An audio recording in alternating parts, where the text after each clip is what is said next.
Nasi penjual nasi curhat anak dijadikan konten donasi, terkumpul 40 juta rupiah hanya terima 1,5 juta rupiah. Nasib akhir wanita penjual nasi bungkus yang viral curhat anak dijadikan konten donasi 40 juta rupiah kini berakhir bahagia. Curhat wanita yang bernama Uni tengah viral di media sosial mengaku anaknya dijadikan konten donasi oleh akun TikTok hingga uang terkumpul 40 juta rupiah. Berharap dapat bantuan uang pengobatan untuk sang anak, namun sayangnya ia hanya menerima 1,5 juta rupiah. Ia merasa dibohongi oleh akun TikTok yang meminta donasi untuknya. Diketahui donasi yang dilakukan sejak Juli 2023 tersebut telah terkumpul Rp40.878.799. Akan tetapi menurutnya hingga kini ia hanya menerima uang 1,5 juta rupiah saja. Kendati begitu, ia pun mencoba memviralkan kejadian yang dialaminya tersebut dan meminta donasi untuk anaknya agar ditutup. Lantas bagaimana nasibnya kini?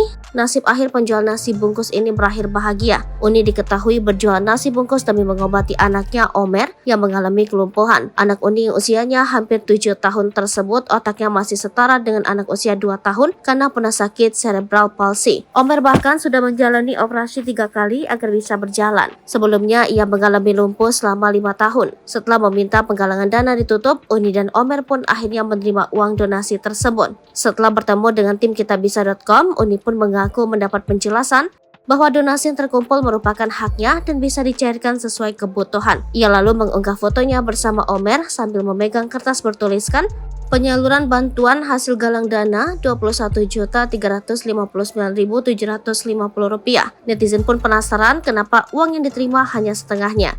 Padahal di laman kitabisa.com donasi yang terkumpul Rp40.878.799.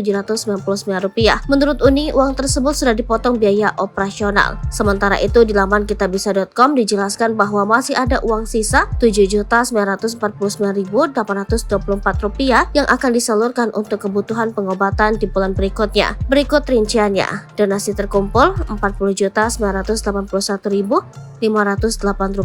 Donasi operasional Yayasan Kitabisa 5% Rp2.035.994. Donasi promosi iklan Rp6.246.622. Biaya transaksi teknologi Rp1.107.130. Total dana yang telah dicairkan untuk penerima manfaat Rp23.562.950. Sisa dana Rp7.949.824. Download Tribun X sekarang, menghadirkan lokal menjadi Indonesia.